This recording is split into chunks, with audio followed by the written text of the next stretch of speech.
నమస్కారం ఘంటారావానికి స్వాగతం. ముందుగా ప్రధానాంశాలు. తిరుమలలో సాగుతున్న ప్రాయశ్చిత్తం కార్యక్రమాలు, ఆలయం సహా అన్ని పోర్టుల్లో పంచగవ్య సంప్రోక్షణ.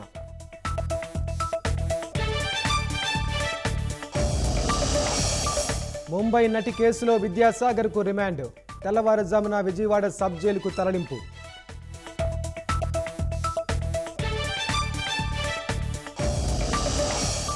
హైదరాబాద్లోని మాదాపూర్లో హైడ్రా చర్యలు, కావూరి హిల్స్ పార్కులోని అక్రమ షెడ్లు కూల్చివేత.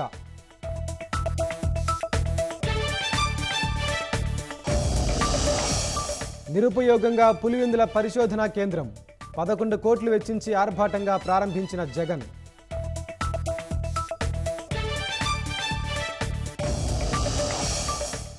"21వ శతాబ్దం సాంకేతిక రంగానిదేనన్న ప్రధాని మోదీ, డేటా గవర్నెన్స్ పై కంపెనీలు దృష్టి సారించాలని పిలుపు.